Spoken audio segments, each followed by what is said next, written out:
여러분 안녕하세요. 찾아가는 새벽기도 시카고 예수사랑교회 조선영 목사입니다. 오늘도 어김없이 찾아오시는 주님의 은혜와 평강이 저와 여러분의 삶의 종일 풍성하기를 기도합니다. 찾아가는 새벽기도는 기쁨의 언덕으로라는 연합감리교회 말씀 묵상집을 본문으로 사용하고 있습니다. 오늘 함께 나눌 하나님 말씀은 구약성경 창세기 30장 1절에서 13절까지 말씀입니다. 제가 읽어드리지요. 라헬이 자기가 야곱에게서 아들을 낳지 못함을 보고 그의 언니를 시기하여 야곱에게 이르되 내게 자식을 낳게 하라. 그렇지 아니하면 내가 죽겠노라. 야곱이 라헬에게 성을 내어 이르되 그대를 임신하지 못하게 하시는 이는 하나님이시니 내가 하나님을 대신하겠느냐. 라헬이 이르되 내 여종 빌하에게로 들어가라. 그가 아들을 낳아 내 무릎에 두리니 그러면 나도 그로 말미암아 자식을 얻겠노라 하고 그의 시녀 빌하를 남편에게 아내로 주매 야곱이 그에게로 들어갔더니 빌하가 임신하여 야곱에게 아들을 낳은지라. 라헬이 이르되 하나님이 내 억울함을 푸시려고 내 호소를 들으사 내게 아들을 주셨다 하고 이로 말미암아 그의 이름을 단이라 하였으며 라헬의 시녀 빌하가 다시 임신하여 둘째 아들을 야곱에게 낳음에 라헬이 이르되 내가 언니와 크게 경쟁하여 이겼다 하고 그의 이름을 납달리라 하였더라. 레아가 자기의 출산이 멈춤을 보고 그의 시녀 실바를 데려다가 야곱에게 주어 아내로 삼게 하였더니 레아의 시녀 실바가 야곱에게서 아들을 낳음에 레아가 이르되 복되도다 하고 그의 이름을 갓이라 하였으며 레아의 시녀 실바가 둘째 아들을 야곱에게 낳음에 레아가 이르되 기쁘도다 모든 딸들이 나를 기쁜 자라 하리로다 하고 그의 이름을 아셀이라 하였더라. 아멘. 오늘 바로 전장인 창세기 29장에서 야곱은 첫째 부인 레아를 통해 4명의 아들을 얻습니다. 그리고 오늘 30장에서는 총 7명의 아들과 1명의 딸을 얻게 되는 내용이 기록되어 있죠.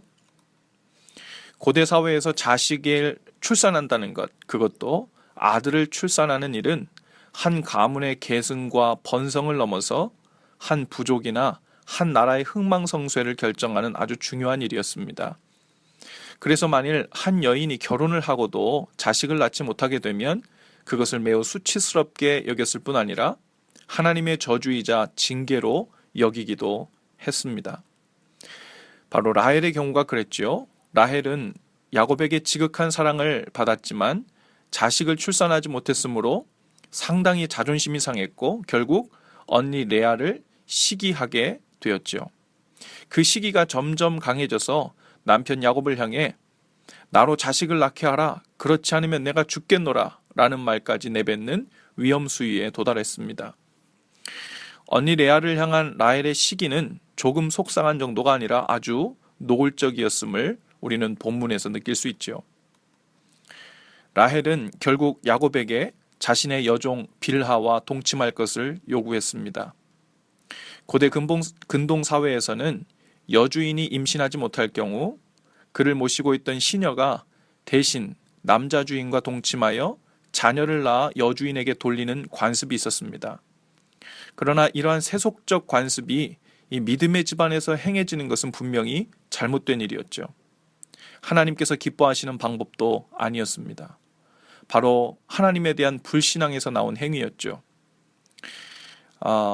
그 옛날로 거쳐 올라가면 아브라함의 아내 사라가 자신을 통해 이삭을 주실 것을 기다리지 못하고 몸종인 하갈을 통해 이스마엘을 낳게 한 것과 같이 바로 하나님의 뜻을 인내로 기다리지 못하고 조급하게 인간의 생각대로 일을 처리한 것입니다.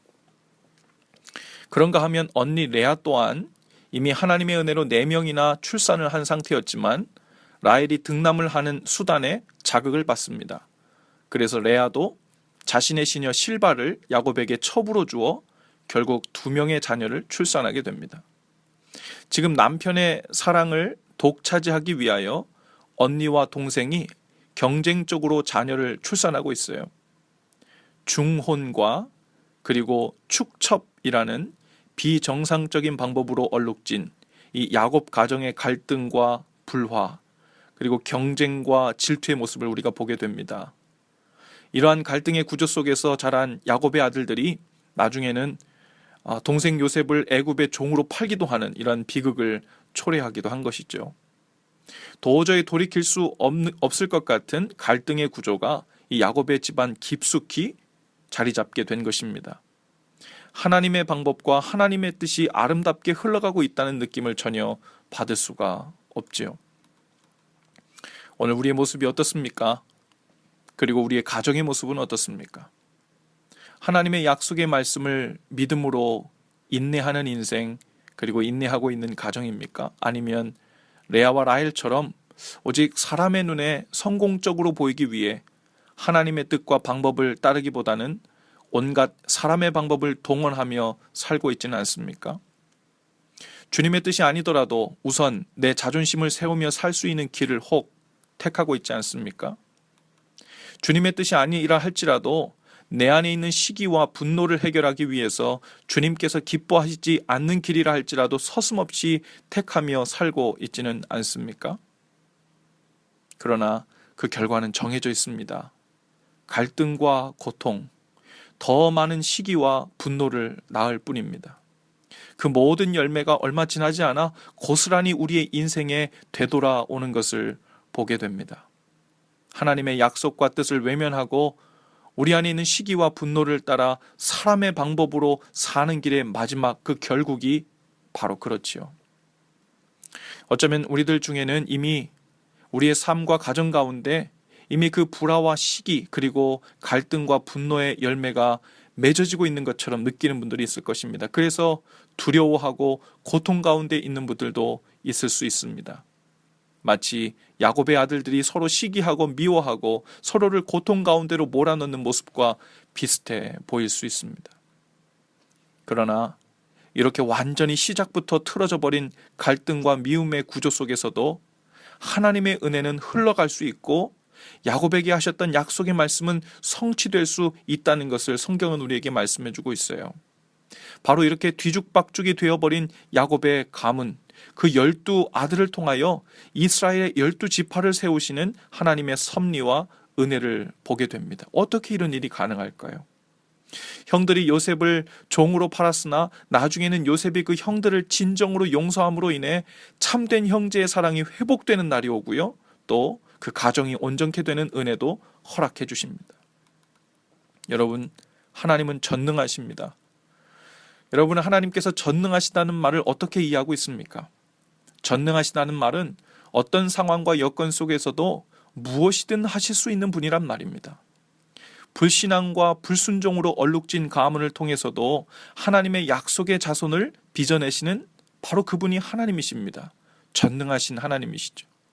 하나님의 뜻과 방법을 따르지 않는 자들이 마땅히 그 죄에 대한 벌을 받게 되지만 동시에 돌이켜 하나님의 은혜를 구할 때 이미 고칠 수 없을 것처럼 망가지고 뒤틀려져 버린 사람들을 통해서도 하나님의 놀라운 약속의 말씀을 성취하시는 바로 하나님이 그런 전능하신 분이십니다. 여러분, 오늘 그 전능하신 하나님께서 바로 저의 하나님이시고 여러분의 하나님이십니다. 얼마나 다행이고 얼마나 감사한 일입니까? 주님의 뜻과 길을 따르지 않고 나의 방법과 욕심대로 행했던 모습이 있다면 지금 바로 회개하시고 돌이키실 수 있기를 바랍니다. 하나님 앞에서 아주 늦어버린 때란 없습니다. 하나님은 전능하신 분이기 때문에 그래요. 하나님은 철저히 망가져버린 사람도, 도저히 소망 없어 보이는 가정도, 회복 불능처럼 보이는 어떤 관계라 하여도 언제든지 다시 고치시고 새롭게 빚어내실 수 있는 분이십니다. 오늘 그 전능하신 하나님을 믿고 의지하여 사시는 저와 여러분 다 되실 수 있기를 바랍니다. 기도합시다. 주님, 주님의 뜻이 아닌 줄 알면서도 때론 제 마음대로 제 욕심대로 살아왔던 지난 날을 회개합니다. 비록 그 결과로 인해 고통과 번민의 때를 보내고 있을지라도 하나님은 전능하신 분이심을 믿습니다. 지금이라도 우리의 삶과 우리의 가정들을 회복시켜 주옵소서. 주님께서 원하시는 모습으로 다시 빚으셔서 그 약속의 말씀을 성취하여 주옵소서. 그 전능하신 하나님을 신뢰함으로 오늘도 소망 중에 살게 하옵소서. 예수님의 이름으로 기도합니다. 아멘. 여러분, 오늘도 예수 사랑으로 파이팅입니다. 오늘 저녁에는 수요 회복 예배가 있습니다. 오늘 함께 나오셔서 기도하시고 주님의 음성에 귀 기울이실 수 있기를 바랍니다. 내일 또 아침 6시에 다시 찾아뵙겠습니다.